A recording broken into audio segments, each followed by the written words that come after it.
Deus seja louvado para sempre e eternamente. Encerrando esta série de 4 mensagens sobre santidade e santificação, eu falo hoje sobre os 6 inimigos da santidade. Antes de entrar na apreciação deste interessante tema, eu quero informar aos amados irmãos que na próxima semana, com o favor de Deus, eu estarei ministrando um seminário bíblico intitulado Mergulhando na Epístola aos Efésios. Se é do seu interesse participar deste seminário, contate comigo através do e-mail gesielgomes@gmail.com. Aguardo a sua mensagem e com muito prazer lhe darei mais detalhes sobre este importante seminário na próxima semana, em nome de Jesus. Nunca será demais lembrar que todos nós, membros da Igreja do Senhor Jesus, somos soldados espirituais. E nossa condição, nós estaremos em luta permanente, luta diuturna contra os ferozes inimigos que nos perseguem, que nos odeiam, que batalham contra nós e gostariam de nos ver derrotados. Mas em Cristo somos mais do que vencedores. A Bíblia diz em Romanos 9:37, em todas estas coisas somos mais do que vencedores por aquele que nos amou. Esses inimigos lutam arduamente contra nós porque não admitem que vivamos uma vida de pureza, uma vida de retidão, uma vida de santidade. Mas confiemos no Senhor, sejamos fortalecidos na força do seu poder e continuemos a viver santamente, a fim de agradar aquele que nos alistou para a guerra. Segunda carta de Paulo a Timóteo, capítulo 2, versículo 4. Eu passo a mencionar os 6 ferozes inimigos que lutam para que não sejamos santos. Número 1, Satanás.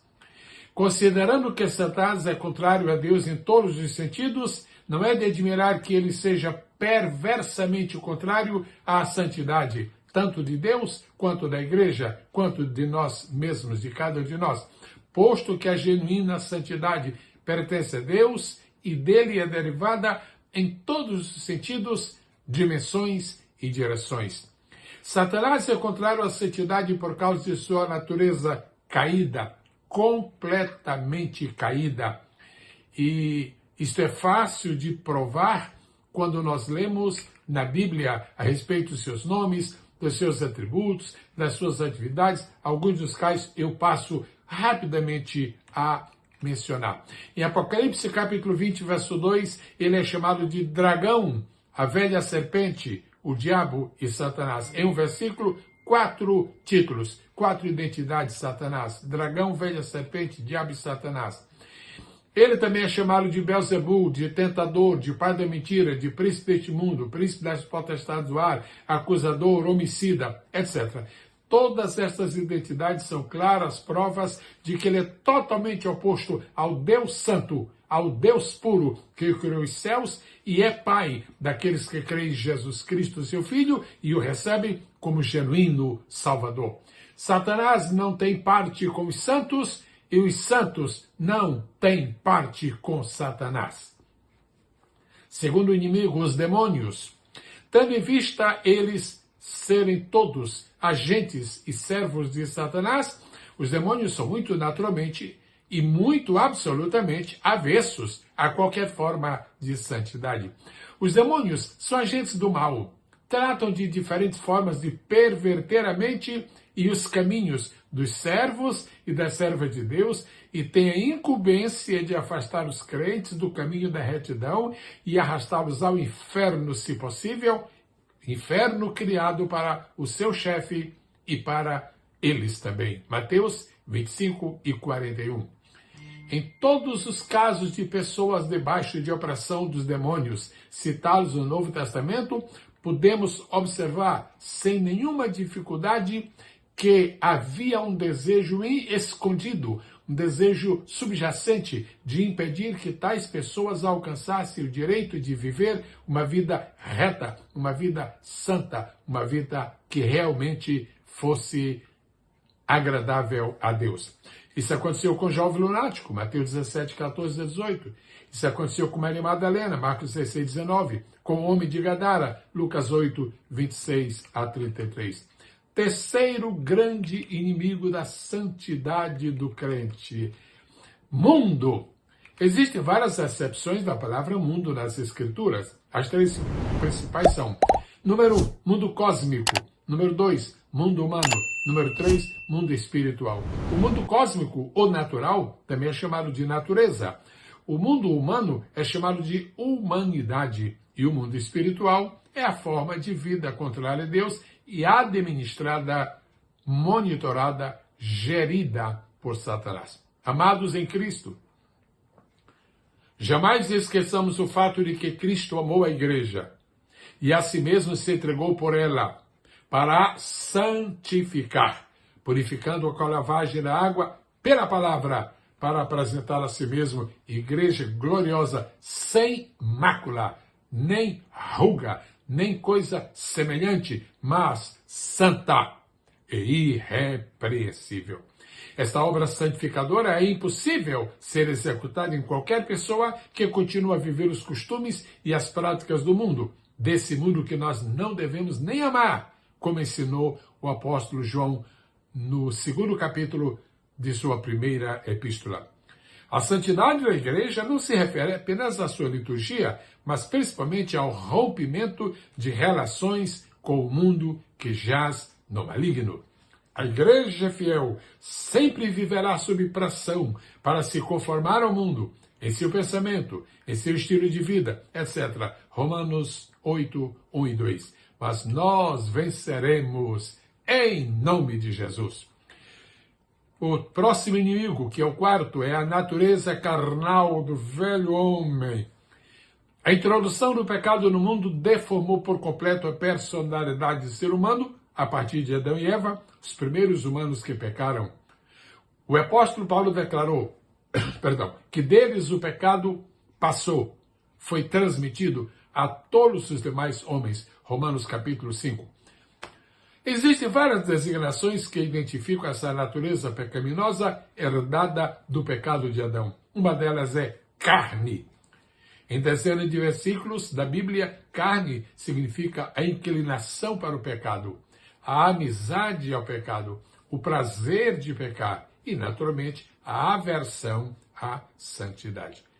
A santidade de um crente é sua separação espiritual do mundo ímpio e sua consagração a fim de viver para Deus. Paulo disse: eu estou crucificado com o mundo. Muito bem, essa consagração a Deus é através da crucificação da velha natureza. A santidade da igreja, a verdadeira comunidade dos crentes, é a sua pureza real e espiritual. É a sua devoção a Cristo, que é o seu cabeça e também o seu esposo.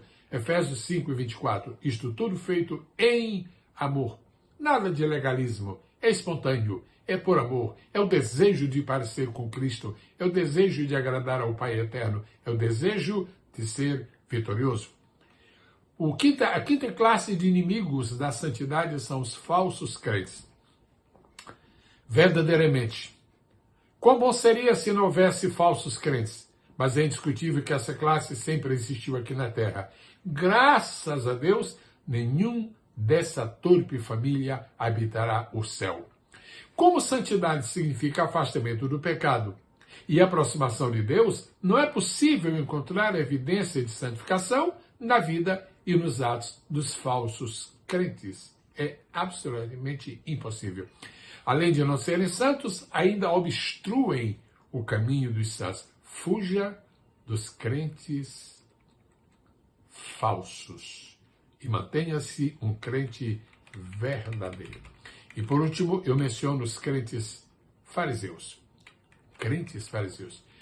Essa lista termina com os fariseus, mas quando eu menciono fariseu, eu não estou me referindo à classe judaica. Fariseus, saduceus, publicanos, etc. Não é uma questão técnica. Eu estou me referindo àqueles que no meio dessa classe foram por Jesus pessoalmente denunciados como pessoas que se negam a praticar a verdade, que estão debaixo do domínio de Satanás, que evitam andar no caminho da sinceridade, são absolutamente hipócritas e abominam a santidade e fingem ainda que a praticam. Segundo o próprio Cristo, os fariseus tudo fazem para serem identificados como santos, mas são como sepulcros caiados, pois o seu interior é como uma sepultura dentro da qual só existem restos mortais. Os crentes sinceros sabem que não podem comungar com os fariseus, não podem com eles caminhar, não podem conviver com eles, partindo do princípio de que luz e trevas são antagônicos, assim como verdade e mentira, ódio e amor, pureza e santidade. Qual é a conclusão a que chego, amados? Se você almeja verdadeiramente viver em santidade, não somente evite esses inimigos, Satanás, os demônios, o mundo, a carne, os falsos crentes e os crentes fariseus. Procure vencê-los. E o Espírito de Deus o ajudará a viver em novidade de vida, que é a vida santa de Deus, com Deus e para Deus. Satanás pode ser vencido com a palavra. Os demônios podem ser expulsos pelo nome de Jesus. A vitória que vence o mundo é a nossa fé. E os crentes falsos e fariseus sempre devem estar distantes de cada um de nós. Vença-os com a total separação, com a total distância. Finalmente, como está escrito em Hebreus, capítulo 12, verso 14, buscai a santificação, sem a qual ninguém verá o Senhor. Amado irmão em Cristo, amada irmã em Cristo, eu creio que o senhor, a senhora, você está me acompanhando aqui porque você ama a palavra de Deus. Porque você não se deixa enganar por essas bobagens que aparecem na internet, algumas delas recheadas de sensacionalismo, para não falar naquelas que são puras fake news. Você ama a palavra de Deus. E se você ama a palavra de Deus, eu lhe deixo um convite. Você quer conhecer a minha biblioteca? Não, mais do que isso. Você quer possuir a minha biblioteca? Eu estou liberando o meu acervo pessoal para as pessoas que assinam a biblioteca digital Pastor Gesiel Gomes. Experimente 1, 2 meses. Se você não gostar, se você acha que os 1.200 itens que tem lá não vale a pena, não são de significação, os livros, as apostilas, que são mais de 50, os esboços, que são centenas, as curiosidades bíblicas, os estudos, se nada disso vale a pena, então você pode cancelar a sua inscrição. E se não, vai continuar a receber tudo para a glória e honra do nome precioso do Senhor Jesus. E lembre-se, contate comigo através do Gmail, gesielgomes@gmail.com, e saiba nas próximas horas mais importantes informações sobre o seminário Mergulhando na Epístola aos Efésios. Como você sabe, a Epístola das Regiões Celestiais. Deus a todos abençoe e até o nosso próximo contato por esta página, por este canal. Em nome de Jesus. Amém.